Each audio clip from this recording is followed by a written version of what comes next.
Okay. Hi, Dr. Berger. I'm so excited to have you on here. I have known you now for I don't know how many years. I took some classes with you back, I don't know, 2 kids ago for me, probably. So that's been a while now, 7, 8 years ago.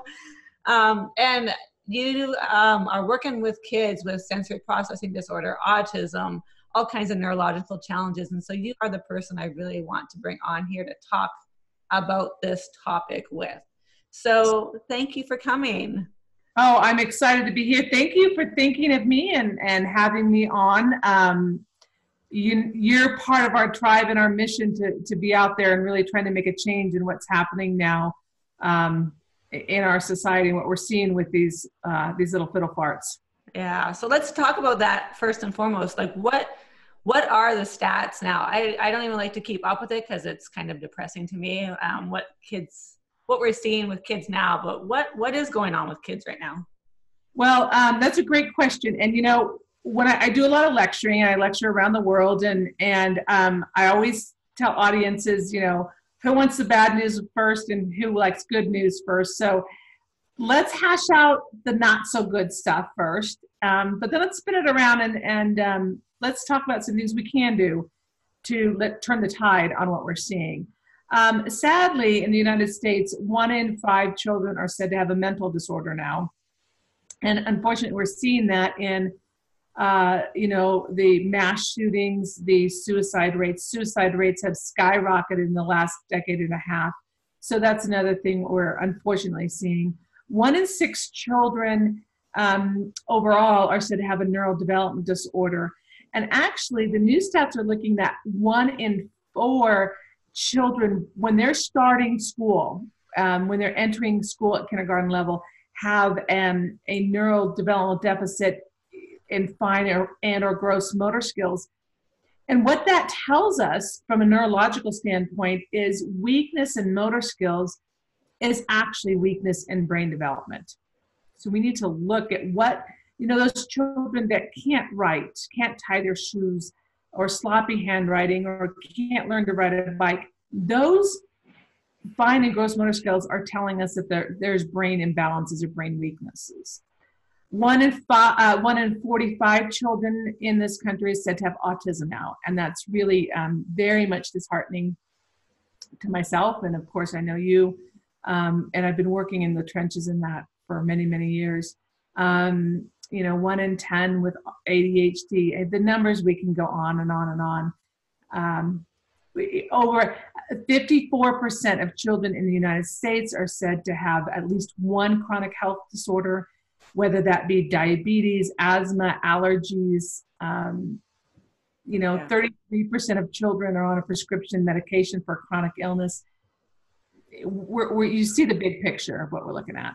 Yeah, we're seeing a lot of neurological deficits and chronic illnesses, whereas years ago it seemed to be acute illnesses and a rare neurological issue. Absolutely. And the two are tied together. Yeah. And that is recognized actually in the neuropsychiatric realm. These quote unquote mental illnesses is really a telltale sign of a physiological breakdown. And we've, in classes that I've taught and you've been in, and it's getting more and more well known now, the dynamic between the gut and the brain and gut, that bidirectional connection. So we call the gut the second brain, and we're seeing so many of the children now with chronic gut issues. IBS in the young population now. In fact, all chronic diseases across the board that we used to see as old people's diseases. Multiple sclerosis is one of them.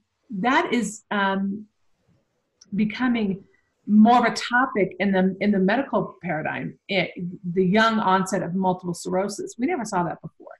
Type 2 diabetes, we used to call it adult onset diabetes. We don't do that anymore. Early onset Parkinson's. And so we're getting all these chronic health issues showing up at an earlier time. It can be overwhelming when you look at it and you're in the trenches all day long. But again, let's talk about some things we can do to spin that right around. Yeah, I think it's good to just know where we are and to put some reality to where we are. But there are so many things that can be done in a positive manner to help to maybe prevent or help these kids who have early signs. So let's talk about that. I know you started off as a occupational therapist, correct? You did that and then went on to chiropractic school. Actually, physical therapy. Oh, okay. And then my also exercise physiology. And then I worked a lot in brain trauma and spinal cord injury. So I was always very fascinated with the neurological piece of the puzzle. And chiropractic is really neurology. It's understanding the way that the nervous system functions in a good capacity and what that optimally can lead to, but also in a dysfunctional capacity and what that can lead to. So my new kind of mantra or thing that I'm stuck on is brain-based chiropractic. Yeah. Is because we're seeing that now. We're getting some of the research over the last decade and how chiropractic actually affects brain function. And when we can balance out, when we can regulate the nervous system function, that's where we can optimize not only physical health, but mental health as well. And the two tie together. Yeah, because we were talking about that before. The brain affects everything in your body, and you have the gut-brain balance. And I think a lot of people don't know that chiropractic affects brain function and your overall physiology. We're still kind of stuck in they don't have back pain or neck pain or, a symptom like that, a musculoskeletal symptom. So they don't know that chiropractic can be something that can really help these kids. Absolutely. Absolutely. And, okay. So basically, when we get to a pain stage or chronic illness stage or anything signs and symptoms stage, that is essentially telling us that the body has been under stress for a long time. So I like to say, first of all, let's define stress. I think that's a key concept that we need to educate people on and the communities on, because we throw that word around very flippantly. I'm stressed out. And a lot of people think I'm stressed out because I have a final exam, or I got in a fight with my spouse, or I'm stressed out at work, or that's one kind of stress. But there's multiple stressors on the system that are causing this breakdown between the communication from the body to the brain and the brain to the body. Trauma, whether it's micro trauma, repetitive trauma, emotional trauma, even if you don't feel the pain, that is going to cause dysfunctional connection between the brain and the body and the body and the brain. Toxins. Toxins from what we eat. And in our society, we call it the SAD diet, right? The standard American diet. If you eat from a box, you're eating a bunch of chemicals. Just the way it is. Okay. And we're a big chemical makeup, right? Our body's full of different chemical connections. Even our what we call our neurotransmitters, our brain chemicals, they're chemical. When we eat from a box, we're doing one big chemistry experiment in our body. That's not working so well for our society. Yeah, there's so many things in processed food that our body doesn't recognize. It's not real food. It's something that's been developed in a chemical lab to add to your food. So right, So toxins, thoughts, there's a lot of kiddos working around. Anxiety is overtaking depression in the teenage population now. And the thought processes, even the thoughts that they're accumulating from the social media paradigm, which we could go on that whole tantrum for, a couple hours. And then technology itself. Technology is really becoming an impact in our neurodevelopment. So when we're under stress and when there's too much of a stress load, there's going to be a tendency to have what I call potholes or holes in neurodevelopment, in the way that the nervous system should be developing. How does that translate? It translates into imbalances in the brain,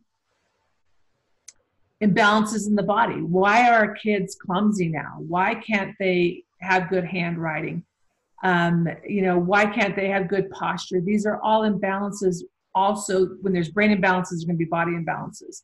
And then they're translating into inattentive disorders, behavioral disorders, destructive disorders, nonverbal issues. and you see the whole picture, the downward stream of all the things, all the labels they can now accumulate as a result of these imbalances. Yeah, and a lot of these labels, I know we talked about this in classes, that like labels are labels, but it all stems from some of the very same sources of issues. And that we used to talk about the 3 T's, right? Thoughts, traumas, and toxins. Now we've added the 4th one, technology. Absolutely. So what I say is an individual's behavior, and especially when we talk about the younger population, the pediatric population, their behavior, their outward neural expression is telling you the functional deficits, their neurological integrity, the parts of the holes that have not developed properly in the brain. And they're trying to navigate around these potholes, around these blank spots. Because who likes to feel anxious? Who likes to feel less than? Who likes to feel inadequate? None of us do. So the younger kiddos, the peds population, especially when they're school age years, they can get labeled of this. One of the labels that I really irks me is oppositional defiant disorder. They're defiant in what is expected of them because it doesn't fit well to their brain. Yeah. And they're trying to navigate around things that are uncomfortable for their brain. Yeah.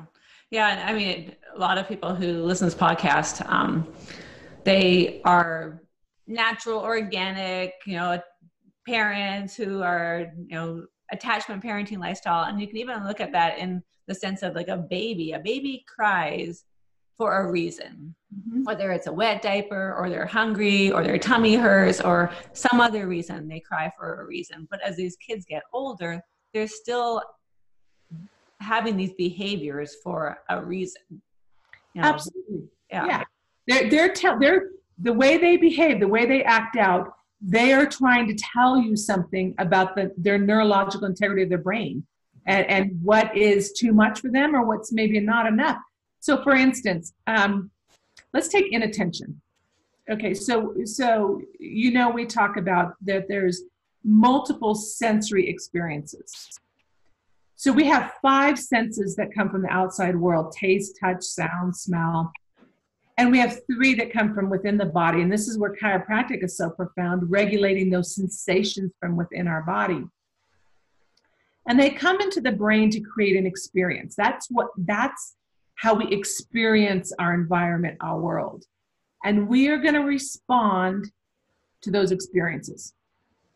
If those experiences are comfortable for my brain, I can respond to you or the parent or the teacher in an appropriate manner. If those experiences are not compatible to my brain, if they're too overwhelming or too underwhelming,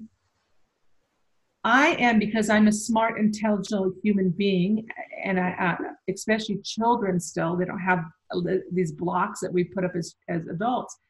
They're going to try to respond to their environment, and sometimes they don't respond appropriately. So maybe I need to try to increase some of this input to my brain to pay attention. So I'm wiggling around and I'm moving and I'm running around in circle time. But you as the teacher or the parent don't like that behavior, that outward behavior, because I should theoretically be sitting in circle time and not causing a disruption in class, right? But my brain is saying, I need that input in order to try to listen to you as the teacher. And so I need to run around. But my outward expression is not appropriate for the given situation. Yeah. So what does that look like to kids that are understimulated? So when they're understimulated, they're going to want that stimulation for their brain to understand, like, okay, what is being asked of me? How am I supposed to respond? So I might, there's one of the sensory systems is called proprioception. And this is input into the brain that is very calming to the brain. It helps me know who I am and where I am in space. And so the world isn't so scary to me. It can screen out other chaos that's coming in for too much light or sound or textures and be calming. So if I don't have enough of that, I'm innately, by nature, going to want to try to give my brain that food that feels good. So I might be very forceful in my reactions. I might be very mean. I call them the pull, punch, push kiddos. Yeah. They might be kicking the chair of their classmate in front of them. They want that pressure, trying to give their brain that pressure so that they can navigate that environment at that given time. They might not know how much pressure to use. They think that pinching or pushing is very calming to me, so it must feel good to your brain too. They don't understand that it's not appropriate. Yeah.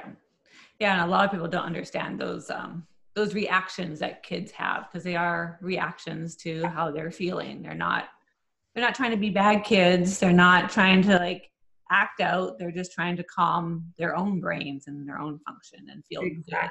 Exactly. You nailed it. They're reactions to their environment. Yeah. And they're not controlled. And oftentimes you'll see these kiddos, and it breaks my heart. They'll say, "I'm sorry, I don't know why I did that, Mommy. I don't know why I do that." Because they don't have impulse control. The part of their brain that is what we call the executive function, or the CEO of the brain, it goes offline. When we don't have good sensory regulation skills or sensory processing skills, the front part of our brain flips offline. And so our impulse control, our self-regulation, our reasoning, our rational center, it's gone, it's offline. So then you try to rationalize with these children, and you try to do some cognitive approaches like, okay, if you do that again, we're gonna move your chair away from everybody else in the classroom. You're trying to give them some consequences. It doesn't register that to them.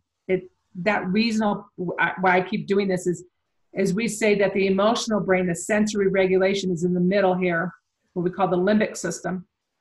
The front part of the brain is right here, and it controls this emotional center. But when we're stuck in this emotional center because of the sensory discord, that front part flips off, and now you're trying to reason with me. It's like trying to reason with your spouse or significant other in the middle of a heated argument. It doesn't go well, right? Yeah. Yeah. And these kids, their cognitive part of their brain isn't as fully developed even as most adults. Some adults have issues. This is where we get into adults who are having impulse control issues, is that they're really always in that primitive brain, right? That's an excellent point, because that part of the brain doesn't fully develop until your early 20s. Yeah. But what we also know, we know from chiropractic research now, this is what's so exciting. See, this is where we can spin the tale, right?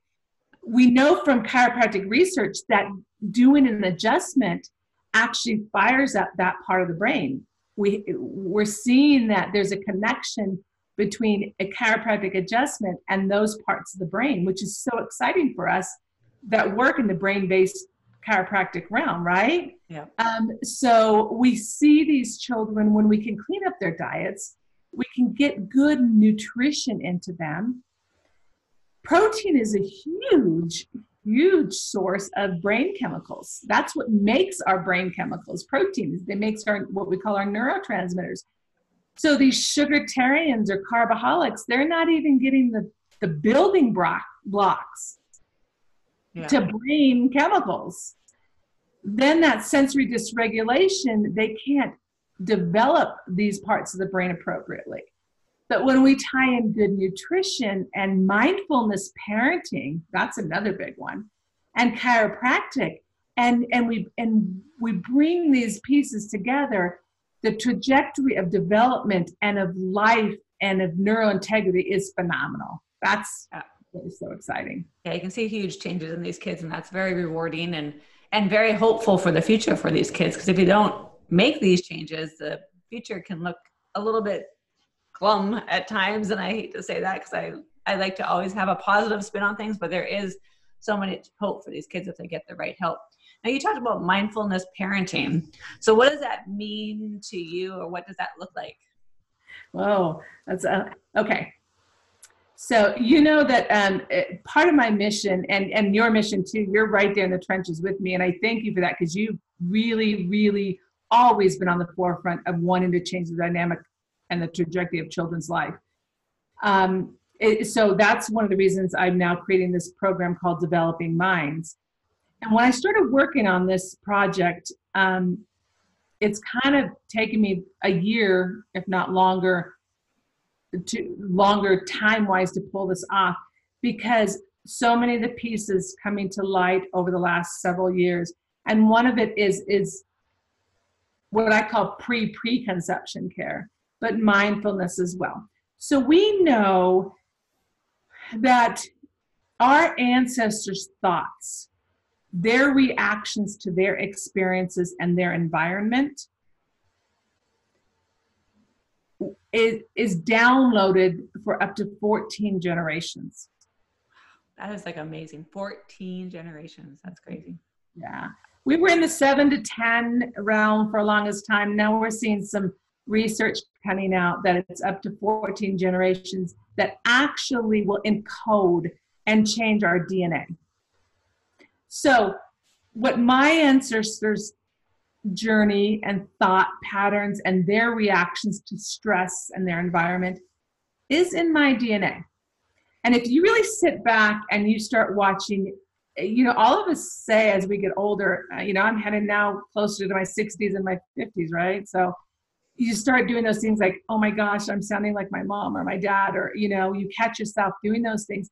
Our responses are encoded in us. If we let them continue and we adopt those stress response patterns. So what does this mean? It means that when we look at a lot of our kiddos and their stress resilience, meaning their body's ability to adapt under stresses, traumas, toxins, thoughts, technology. What is the resilience factor? And we're seeing the more stress we're under and the more we have to adapt, the more our body breaks down. So this is why we're seeing the younger kids at an earlier age having these neurodevelopmental issues and these neurobehavioral issues and these neurophysiological issues, MS, all those things we talked about. We also know that especially during fetal development, a mom's physical and mental space is going to encode the way that child responds in the rest of their life.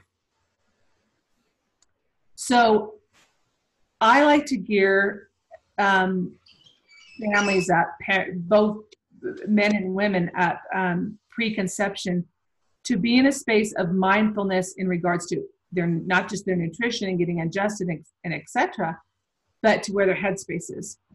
And whether it's maybe dealing with some issues we've carried down from our, but also we can connect with that connection, especially fetally, during fetal development, that connection and being one with that child. And when they're born, face-to-face time, social engagement, being mindful of your energy and their energy in the same space is incredibly profound.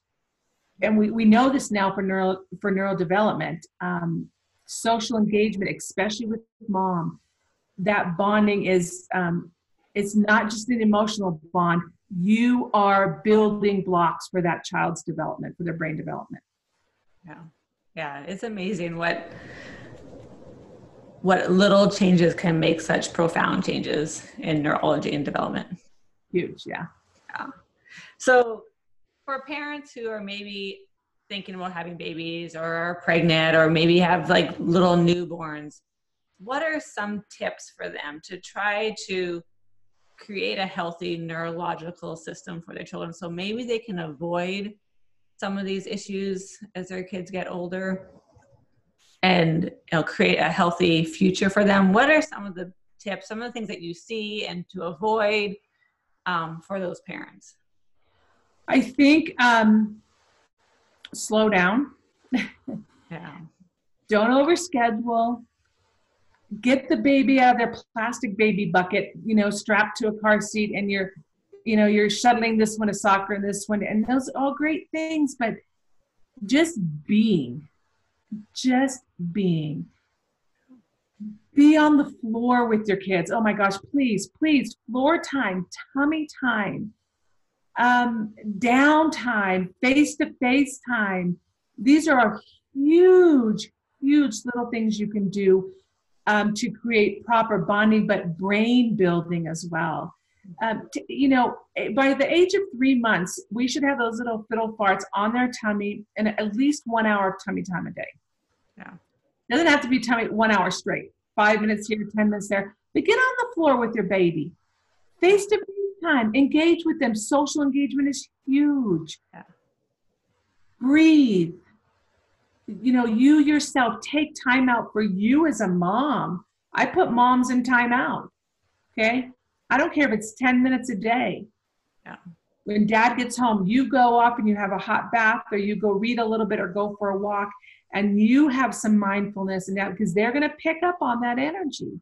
Yeah. Slow down the train a little bit. And please don't use technology to act as or intervene, you know, maybe short spurts, but let's use social skills and let's be one with that child. And that's some of the, just turn back time a little bit and be more present.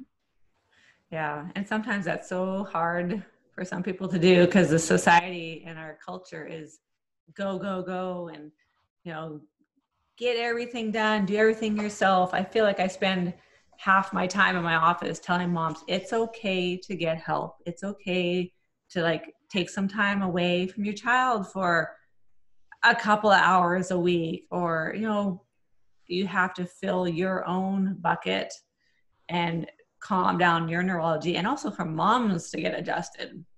Oh, yes. Oh my goodness. Like their nervous systems are off the scale wonky, especially if their babies are having some kind of issues and troubles, like with sleep or colic or things like that as infants. So yeah.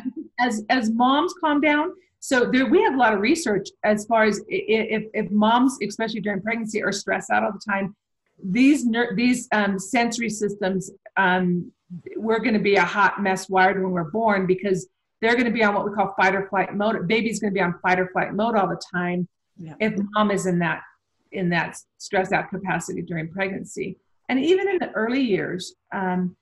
So yeah, definitely, you know, if it's 1 day a week, you can have somebody come in for a couple hours, you go get adjusted, mom, you go for a walk, you go with your friends and have tea or something, but that is going to actually help your family more than a lot of other things that external things. Yeah. Always trying to fix the baby. I've had a few cases where a baby got better under care, but then they regressed and got better and then regressed. And they got a little bit better, but never quite got there. And I would look at mom and I'm like, how are you doing? What's going on? And it almost never fails. Like their relationship is in the shambles. They're thinking of getting divorced. Somebody died in their family that was really close. Like it's their, I mean, I can't say 100% of the time, there's other things that go on too, but there's a lot of times where a mom, you can see that energy connection, and you can see a mom without having her clean up her energy and calm her neurology. The baby just feeds off that. They're a symbiotic, you know, relationship for a lot longer than we think. I think it goes into for a lifetime. Yeah. Yeah. I was going to say my teenager and I think, and it's still going on. So yeah. Absolutely. And so if people really want the research behind it, if they like the nerdy stuff, we're seeing that though, because again, those stress responses, it's going to be encoded. And as soon as you get stressed out and you know, have all this extraneous stuff going on, that baby is going to respond the same way you do. Yeah. And how about dads? Same thing. I know a lot of people don't think that the dads are that influential, their health, when, you know, before you conceive, even dad's health, like you said, 14 generations is not just mom, it's dad too. Absolutely. In fact, one study they did, which I love, it's called the cherry blossom study. I don't know if you've heard me talk about this one before, but they took male mice, okay, and they exposed them to the smell of cherry blossoms. Beautiful smell, right? But after this, they zapped them with an electrical stimulus and looked at their stress response, saw this stress response. So they responded to their environment. The smell was correlated with this shock. Yeah. So it was an experience, right? They bred them. They did the same experiment with the offspring, first generation offspring, exposed them the smell of cherry blossoms without the electrical stimulus, without the shock. They responded the exact same way their dads did. They took the second generation, they bred that generation, bred a second generation, they did the same thing. Smell the cherry blossom, no electrical stimulus, had the same stress reaction as their grandfather, so to speak. Yeah. So men, you're not off the hook here. Yeah, I know there's a couple of moms. I posted a post on my Facebook group. So we have a Fearless Family Health Community Facebook group where we talk about all these kinds of topics, and it's awesome. And so anybody who wants to get on there, come on and join, and you can join in the conversation. But I posted something about men's health being equally important. And there was a mom that was, or I think she's trying to conceive, and she was very frustrated that her husband does not take it seriously. And I'm like, I'll give you all kinds of information to send it to him. But I know that's so important, men and women. Yeah, they both need to have their ducks in a row and be conscious. And that's where that mindfulness comes in. You know, we talked about that part of the brain that flips offline. That is our mindfulness part of the brain. And so that's why we see things like mindfulness meditation, walking, mindfulness meditation, deep breathing, those things. That's why we see changes in behavior, but we also see changes in our heart rate, digestion, all those things. So it's incredible for moms and dads to be on board. And if they can do that actually prior to conception, that's even better. And during pregnancy. Yeah. Any little bit's going to help. I know it's a crazy world. I know some people are sitting there going, oh my gosh, really? But you can carve out 10, 15 minutes a day. You can turn your phone off. I now, you might have seen sometimes my posts like, okay, I'm lights out, I'm going dim for a while. You know, I have a rule that I try to stay steadfast to, that nothing past 9 o'clock my time, that phone is off. Yeah. And I have setting these parameters, and that's really good skills to carry forth in a whole family dynamic. You know, there's carve out times where that stuff is off. Yeah. Get out in nature. Nature, yes. Nature is wonderful. Well, thank you, Dr. Buerger. Anything you wanted to end on? Anything we didn't talk about that you really just need to get out there?